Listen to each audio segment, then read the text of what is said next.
Les journaux aussi aujourd'hui, la riposte de la Russie aux sanctions occidentales prises à cause du conflit en Ukraine.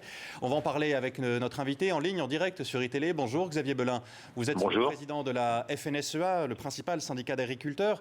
Parmi les sanctions annoncées par la Russie, l'arrêt de l'importation de produits agroalimentaires venus des États-Unis, de l'Union européenne, de France donc notamment. Est-ce que ces sanctions russes vous inquiètent ? Oui, nous avions d'ailleurs tiré la sonnette d'alarme il y a déjà quelques semaines parce que c'était une menace et qui maintenant visiblement est mise en œuvre par Vladimir Poutine. Alors ça concerne des fruits et légumes, on pense aux tomates, on pense en ce moment à la pêche nectarine, on pense aussi au secteur des viandes qui pourrait être très impacté. Il faut bien voir que c'est un système à double détente parce qu'il y a d'une part des fermetures aux importations. On sait que des pays comme la France, mais comme la Pologne, comme les Pays-Baltes sont également exportateurs sur la Russie. Et de fait, ces productions qui ne vont plus aller sur la Russie vont sans doute se rabattre sur le marché européen. Et on craint dans ces productions, malheureusement, une situation de crise parce que c'est un débouché naturel, c'est un débouché important. Il faut rappeler deux choses, peut-être si vous me le permettez.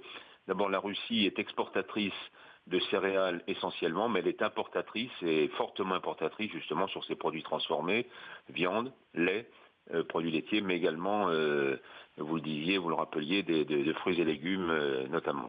Alors vous êtes inquiet. Moscou dit que ces sanctions pourraient être abandonnées si l'Europe, elle, abandonne celles qu'elle avait prises en premier lieu. Est-ce que du coup, c'est ce que vous demandez à Bruxelles, de renoncer aux sanctions sur la Russie ?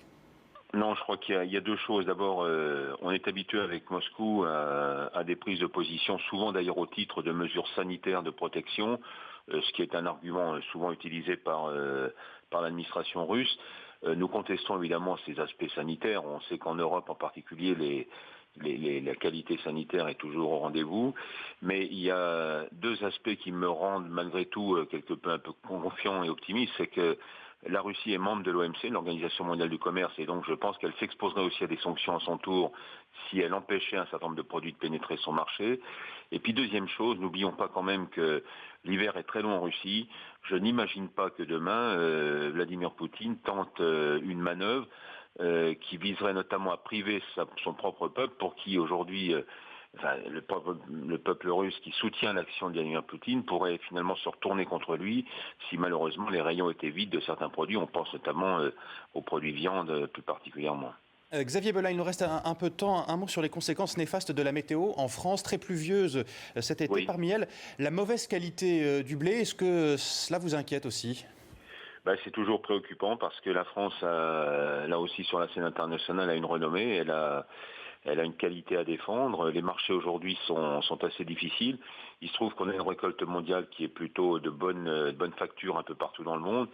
Et donc les critères qualité vont être importants. Alors c'est vrai que c'est la première fois, probablement depuis des décennies, que la France va se trouver dans une situation un peu délicate avec un certain nombre de lots de blé qui ne seront pas considérés comme panifiables, comme on le dit aujourd'hui, mais qui iront vers d'autres destinations. On pense notamment à la destination animale.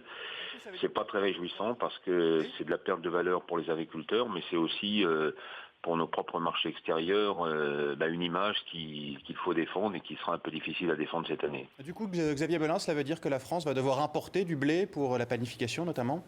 Non, chaque année, il y a toujours un peu d'importation de blé étranger. On pense notamment à des blés nord-américains qui sont très riches. Vous savez, aujourd'hui, on ne fait plus du pain avec un seul blé. Ce sont des mélanges qui permettent d'obtenir des indices satisfaisants pour avoir justement un pain lui-même bien gonflé, qui présente toutes les caractéristiques requises en France. Donc ce ne sera pas nouveau. La France va rester exportatrice évidemment, mais encore une fois dans des conditions sans doute plus délicates qu'à l'habitude à cause de cette météo. Merci beaucoup Xavier Belin.